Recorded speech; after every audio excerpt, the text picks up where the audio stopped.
And we are back. Welcome back to day 2 of the FA Cup 4th round. Firstly, thank you for all your incredible support on yesterday's video. One of the most viewed videos ever we've had on this channel just for the 4 games last night. So hopefully we can see the similar sort of numbers today.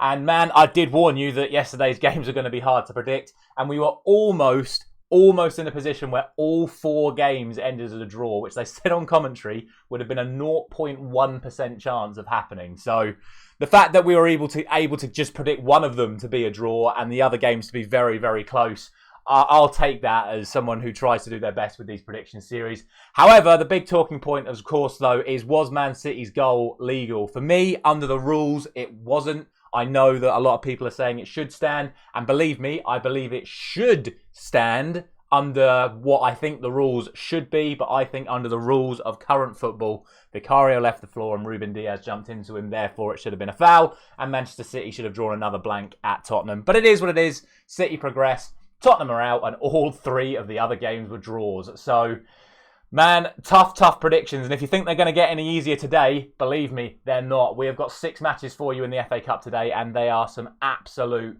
real tough ones to pick once again. But before we get into it, as always, if you haven't done so already, please do consider dropping a like on this video and subscribing to the channel if you're new around here. We're going to do all of the remaining FA Cup predictions for you tomorrow morning because there's only 1 game on Monday, so I might as well do all of them in Sunday's video. And of course, we have got our next round of AFCON predictions available for you at the end of this video as well, so make sure you check out that once you get to the end of this video. And let's get into it. Like I say, there are 6 games for you today in the FA Cup 4th round, and let's start off with the opening game between Ipswich Town, 2nd place in the Championship, and Maidstone United of the National League South, currently sitting, I think it was 3rd or 4th in the National League South. Big opportunity for Maidstone once again to show themselves and make a name for themselves, but unfortunately, as far as I'm concerned, everything that has a beginning has an end, Neo, and sadly, for Maidstone, I think a trip away to Ipswich. Like I say, the side currently 2nd in the Championship. Don't get me wrong, Ipswich could change their whole team because of their Championship position. They want to hold on to that, but surely they've got to look at this and say, well, this is an easy payday for us. If you get into the 5th round of the FA Cup, the prize money goes up and up again. So I think Ipswich will just see this as a real opportunity just to get themselves an easy place in the 5th round. As much as I would love to see a Maidstone upset, this really is the one fixture today that I would be shocked if there is anything other than one result, which is an Ipswich win. I'm going to go for 4-1. Maidstone always score goals. You look at their form, both in the league, in the National League South, and in this FA Cup, they are always scoring goals. But sadly, Ipswich are always scoring goals as well. They do tend to leak a couple, though, which is why I've given Maidstone a goal. But I'm going to go for 4-1 to Ipswich. From this point onwards, yet again, I genuinely think all 3 results are possible in all of the 5 remaining games. And we'll start off with the all Premier League relegation battle tie between Everton and Luton Town. Now, instinct would tell me that Everton should win this game. However, Everton should have beaten Luton Town at home in the league, and they didn't. They lost. Not only that, Everton are more likely to make changes than Luton Town because I think Luton are just sort of playing their best team no matter what opposition they're up against. And again, it's Premier League rivals as far as Luton are concerned. So they want to keep building on the momentum they're trying to generate for their survival bid. And I think Everton possibly will make changes because they want to rest players for their respective survival bid. So I don't know, man. For me, I've looked at this fixture loads and loads of times and all I can see is a 1-1 draw. Both sides have been struggling for goals recently, and I think it could just be a 1-0, one side or the other. I just think it's going to be a 1-1 draw. I think it's going to be another replay for Luton Town and another replay for Everton. So I just see that the way this game is going to go. We'll see. I still think Everton should win, but I'm going to go for that 1-1 draw. Next up, it's an all-championship clash between Leeds United and Plymouth Argyle. Leeds on a very good run of form at the moment in the Championship, trying to get their way back into that automatic promotion race. Plymouth have had a couple of good results themselves recently and have tried to distance themselves from that relegation zone themselves. It's just going to be, again, a case of what sides are put out. I think if anyone's going to make changes for this game, it's more than likely to be Plymouth rather than Leeds. Again, kind of like the Ipswich situation, Leeds will probably be targeting this as a fixture that they should win to progress to the 5th round.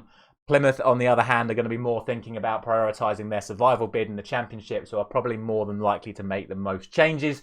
However, I still think it's going to be a tight game. Both games, domestically in the league so far, Leeds and Plymouth was a tight game, which Leeds just came out on top in. I'm going to go for 2-0 to Leeds. Plymouth don't tend to score that many goals, but again, if Leeds make changes and Plymouth don't, they could get something from this one. I think it could be a very tight game.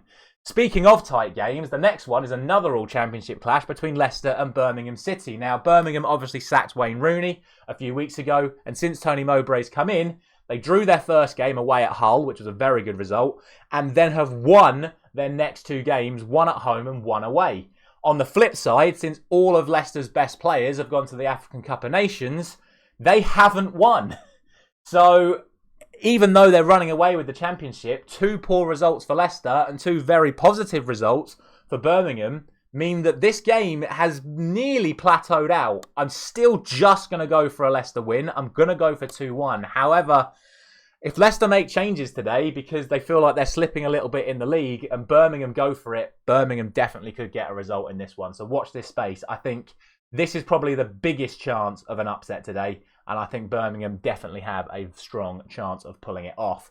From an all-championship tie then, or should I say from 2 all-championship ties to 2 all-Premier League ties, we'll start off with the Sheffield United and Brighton.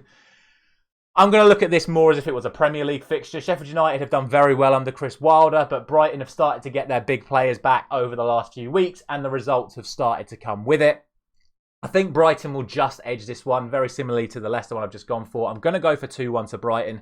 I can see it being a tight game, but Sheffield United still just don't score enough goals. Yes, they brought in Ben Brereton Diaz, who has scored on his debut, but I just don't think they have enough to put Brighton away. Brighton always concede. I just don't see them conceding more than 1, and Brighton always score, and I can see them scoring more than 1. And that's just literally how I'm looking at this game. I'm going for 2-1 to Brighton. If Sheffield United get the result, I definitely can see them getting a replay. I just don't think Sheffield United will win this game or overall win this tie.